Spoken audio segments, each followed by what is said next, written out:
Yo fam, it's me, Sasha Denbright, and welcome to another episode of You Call That Targeting.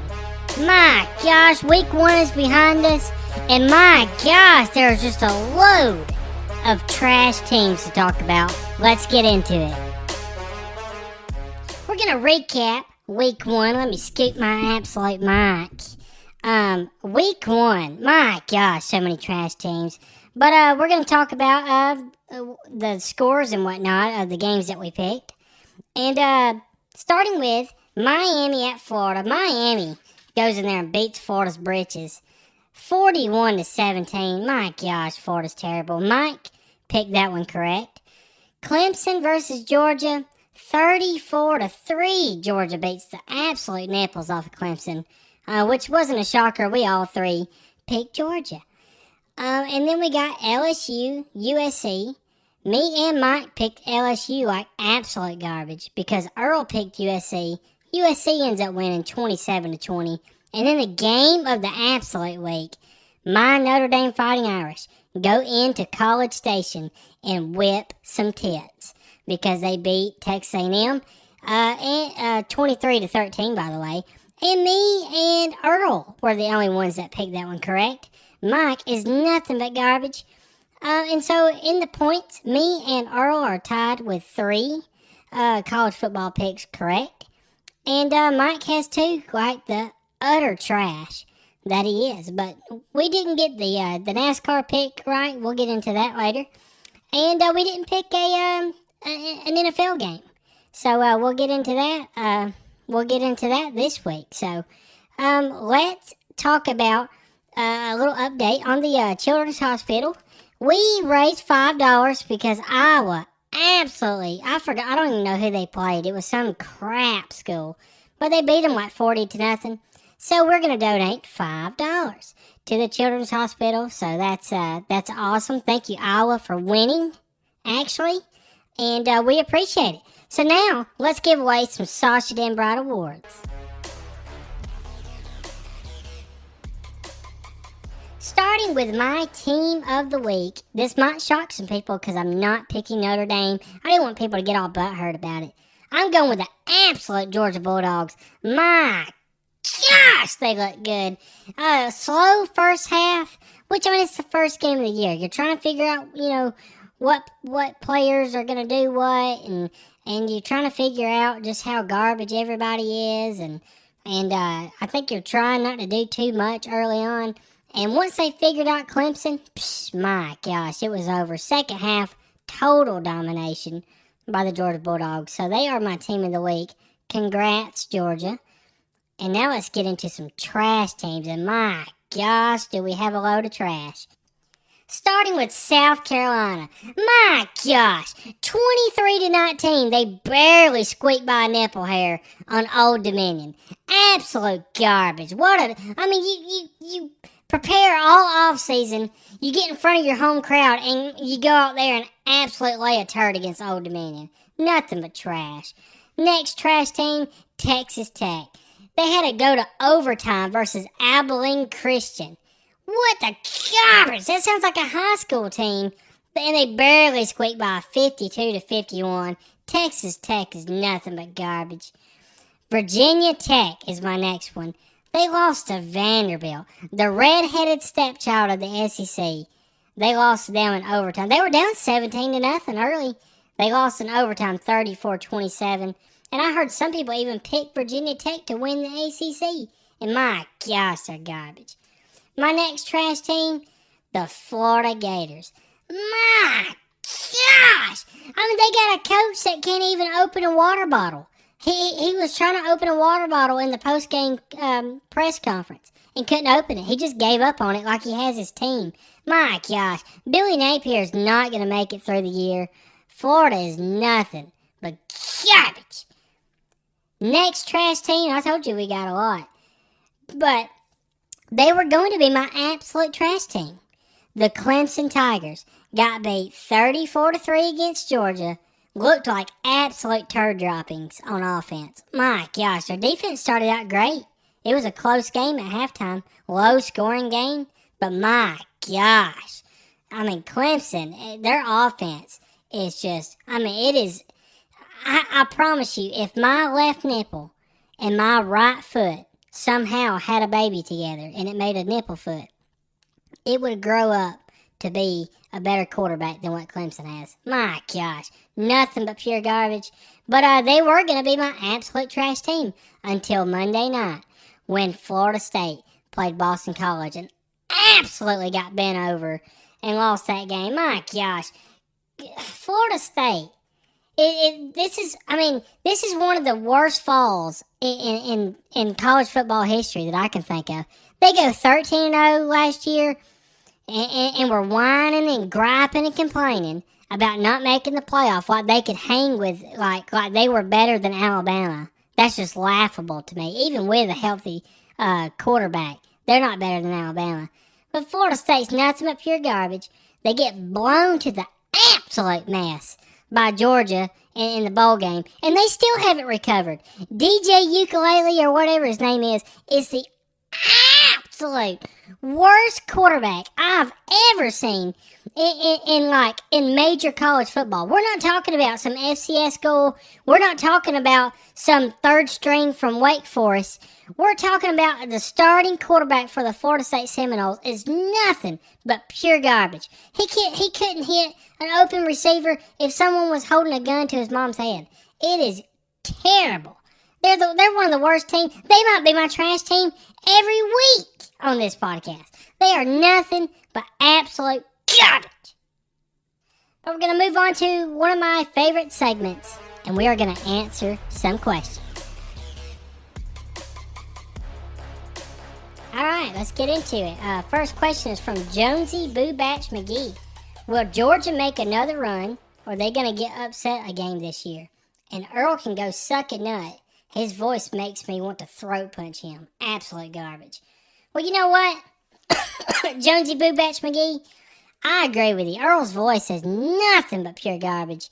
He pretty much does a garbage job. If he wasn't my friend, he would not be on this podcast. He's pretty much absolute trash. And yeah, I think Georgia makes another run. Name another team that's better than Georgia. My gosh, everybody struggled to the absolute garbage to get this season going. Georgia might end up losing a game, maybe. Like in the SEC, they play a couple of tough games in regular season. But my gosh, I don't think anybody's going to stand between them and a chance to play for a national championship. I'll tell you that. If they lose to a team, it's going to be a dang good team. And I wouldn't consider it really an upset. But, yeah, they're not getting upset by some trash team like Florida State does. Yeah, they're making another run, absolutely. Next question is from my in-laws Pop Pills. They asked me a question last week. It says, was DJU's performance a 10 nut sack performance this week? Yeah, I'm going to rate this one a 10 nut sack, for sure. The interception he threw on that fourth down, where he just threw off his back foot and just chunked it, just wanting it to get picked off. He is nothing but pure trash. His accuracy is garbage. I'm telling you, I could get out there and play better quarterback. I know. I haven't played in years since high school ball, and I can get out there and play better than DJU. He's nothing but garbage. Next question is from It's Not a Mole, It's Chocolate. It says, hear me out. I know we've expanded the playoff eligibility, but come on. There isn't that many teams even worthy of being in the flip-dabbing playoffs. What a garbage season this will be if teams don't start stepping up and coaches don't start stepping out. Dabo Swinney is dead to me. My question is, how many more does Dabo lose before he's canned? My gosh, what a good question. There isn't 12 teams that's even worth the garbage. You got Georgia. Texas looked good, but they didn't play anybody. Ole Miss looks good. They didn't play anybody. There's a lot of unproven teams, but Michigan looks like garbage. Oregon looks like garbage. My gosh, all these, and we saw what Florida State's done. All these preseason top 10 teams, nobody looks good really besides Georgia. So I don't know what they're going to do. And I don't know how many more Dabo has to lose before he's canned. He's got a huge buyout. A huge buyout.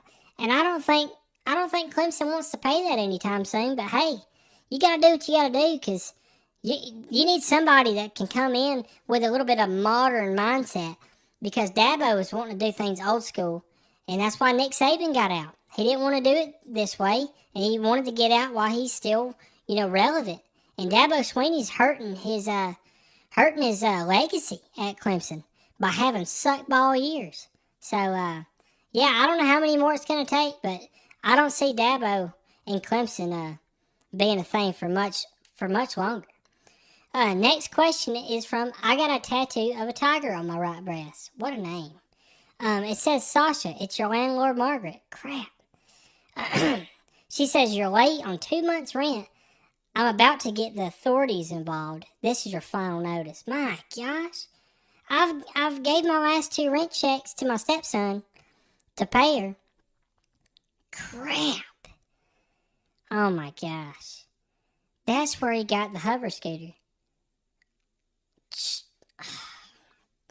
Man, I did not want to find out about this during my podcast. Just kind of puts me in an absolute crap mood. Man, my stepson sucks. Man, he's going to owe me big time after this. I'm going to have to move on for now, but I swear, I better get that money back. See if I can move on here. Next question is from You Look Like Your Breath Stinks. It says, Sasha, I know you're a Notre Dame fan. Do you ever wish their jerseys would change up a little bit? Pretty boring. They look like bottles of spicy mustard. Speaking of spicy mustard, how's your mom? Psst, what a garbage question. First of all, Notre Dame does switch up their jerseys every now and then. If you were an actual fan of football, you would know that they play the Shamrock Series game, where they wear their green jerseys, and they have like all green jerseys. And sometimes they switch up their helmets too. It's not just the plain gold ones. Sometimes they have, the little leprechaun on the side of it, or something. But they do switch up jerseys more than what you think. They're not like Penn State or Auburn, which don't do absolute garbage to their jerseys. I can't stand teams that don't do alternate jerseys. Alabama, suck my nipples. I'm so sick of seeing just crimson and white. Why can't you do something different? Even if you just slapped an A on your helmet. Like, let's say you wore away jerseys, your white jerseys, and you had a white helmet with a red A logo. That would look absolutely sick. But Alabama won't do it because of tradition.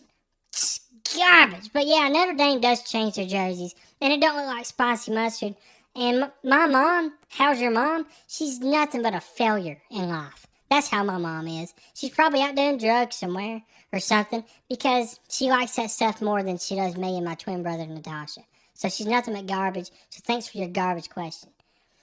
Next question is from Blue Dot Gang. It says, this question is for Earl. It says, hey Earl, I heard your wife is divorcing you. Psh, what a loser. Probably because you may no pay. That's got to be a typo. Probably because you may no pay on these garbage podcasts. It says, check your house. You've been blue dotted. Your property is mine, fool. So, Earl's being attacked by some gang. What do you think about that, Earl? Well, I don't really know what to think about it. I mean, if you put a blue dot on my house, I guess it, if you want to claim it, you can claim it. I'm never really home anyways. But yeah, about the divorce, I'm pretty pumped about it, actually. I mean, I'm sitting here at our game of the week location right now, just having an absolute good time, and not having to worry about no wife and kids. So living it up, baby. All right, that ends our questions. We're going to go right back to Earl, and he's going to talk about the NASCAR race this last weekend.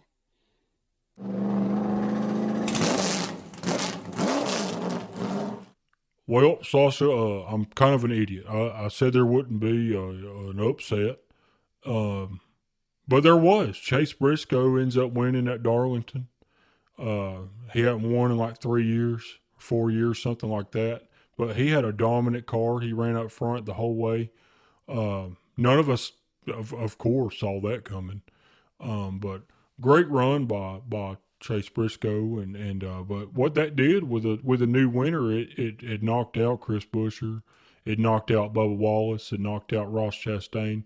And so now our 16 drivers are set, getting ready to go to Atlanta. Super speedway racing, baby. Gotta love it.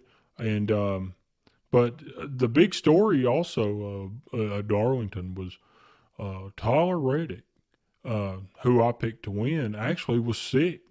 The whole race, he was like puking and duking on himself in the car, which is pretty disgusting.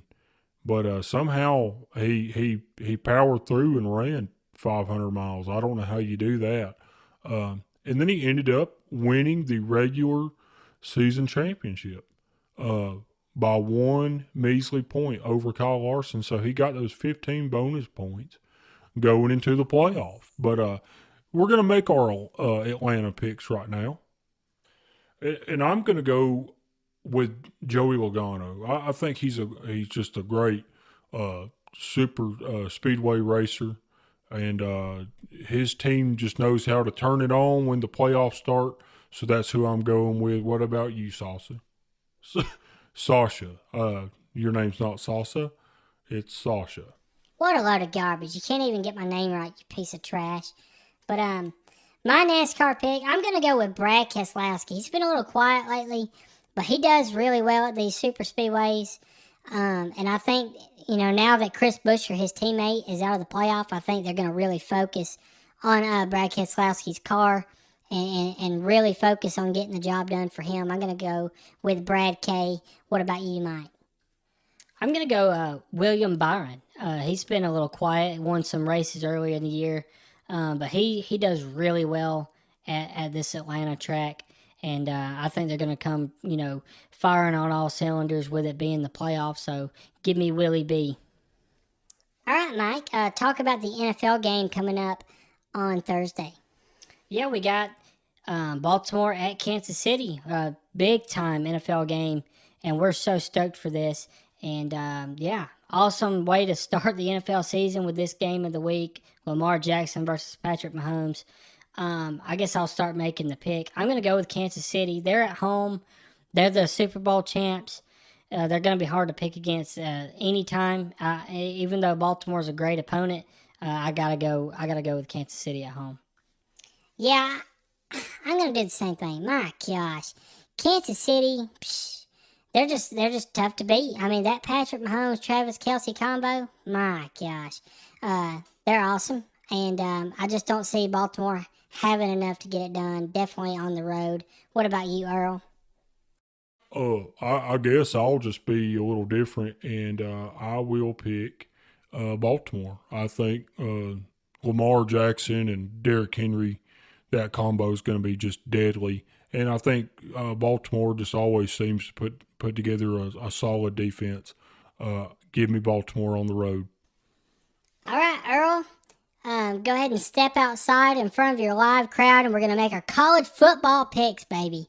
My gosh. Earl is in Ann Arbor, Michigan, where our game of the week is going to be the Texas Longhorns at Michigan. What a matchup. It's going to really show what both of these teams are made of. So, Earl, what's the scene like there? I mean, it's all right. The crowd's not real crazy yet. Not really anything to cheer about yet because you just introduced me in front of them. So it's really not real crazy yet. I wouldn't cheer for you either, Earl, because you're nothing but pure garbage. If I was in a crowd and some fat idiot got up there and was like, hey, I'm here to talk about college football, and I'm fat and I'm divorced and stupid, yeah, I wouldn't cheer for you either, Earl. I mean, I don't know what I did to you, Sasha. Why are you being so mean to me? My goodness. Let's just make our daggum garbage picks. Tennessee at North Carolina State. There wasn't much games to choose from. It's pretty garbage week 2. Not a lot of top 25 matchups. But NC State looked like pure garbage in their first game, struggling with, I forgot who it was, Western Carolina or some kind of trash. But believe it or not, I'm going to go with the upset here. With NC State at home, it is a night game, I think. But that don't really matter. Screw it. I'm going with North Carolina State. What about you, Mike? I got to go with Tennessee. I mean, their offense is Gonna be explosive because they have a great coach and a great play caller. And NC State did not look impressive that first week. Give me Tennessee. Yeah, give me Tennessee as well. I haven't been impressed with North Carolina State or the whole ACC as a conference. So, yeah, I'm going to take Tennessee. All right, next game is Iowa State at Iowa. Iowa needs to do it for the kids. They got to go out there and beat their rival, raise some more money for the kids. I got to go with Iowa for that reason. I got to disagree with you. I'm going to go with Iowa State. I think Iowa's offense just struggle to move the ball. They don't put up a lot of yards. And, yeah, they got a great defense, but I think Iowa State is going to get it done. So what you're saying is you don't want money to be raised for the kids at the children's hospital. No. I mean, of course I want money raised, but, I mean, we're trying to make picks based off of who we think is going to win. I just think Iowa State's going to win. You're absolute just a load of garbage. My gosh. Earl, who you picking? Well, Sasha, I actually care about the kids at the children's hospital. Iowa's going to win this game. I care about the kids. Quit saying that. I mean, I just think Iowa State's going to win. Mike, your bed is made to just lie in it and shut the crap up. My gosh. All right, let's just pick the game of the week. Earl is at Ann Arbor, Michigan. The crowd is ready. Texas, Michigan, what a big game. Let's make our picks. I guess I'll start. I'm going to go with Texas. And the reason why is because they have a quarterback that's proven to me that he's good. Michigan does not have that. They look like garbage. Yeah, go ahead and boo me. I don't care. Texas has the better play caller, the more experienced coach, and the better quarterback. That's a good combination to even go into the big house and get a win. Give me Texas. What about you, Mike? I'm going to agree with you, Sasha, for those same reasons. I like the quarterback and the coach combo. Michigan hasn't proved anything to me. I know it's at Michigan. I know that crowd's going to be tough, but give me Texas. Well, boys, I about got booed out of the stadium. Well, I did get booed out of the stadium last week. Had several death threats, almost stabbed multiple times before making it to my car. Luckily, security got me there because I picked Notre Dame to go in to College Station and win, which, I mean, hey, it worked out for me. This is going to be a great game. It's just a great game. I think Texas offense is as hot as a sand flea in the desert. I mean, I really – Quentin Ewers is probably the best quarterback in college football. And along with the play caller that they have with Sarkisian, I like what this team can do, and I think they could come in here and beat Michigan. But hold on just a second. I know Michigan had a cold start. It was kind of like a Mazda Miata with a 3-year-old battery. But I think they're going to get things together, and I think they are going to win this football game at the big house. Michigan, they're the defending national champs. And until you beat them, I think they're a winning football team in my book. So go Big Blue, go Michigan, and I think they get the job done, and I think they shock everybody, and I think they shut down that Texas offense. Pretty bold pick there, Earl. But, hey, we appreciate you guys listening to the podcast, and we will catch you next week. Thank you so much.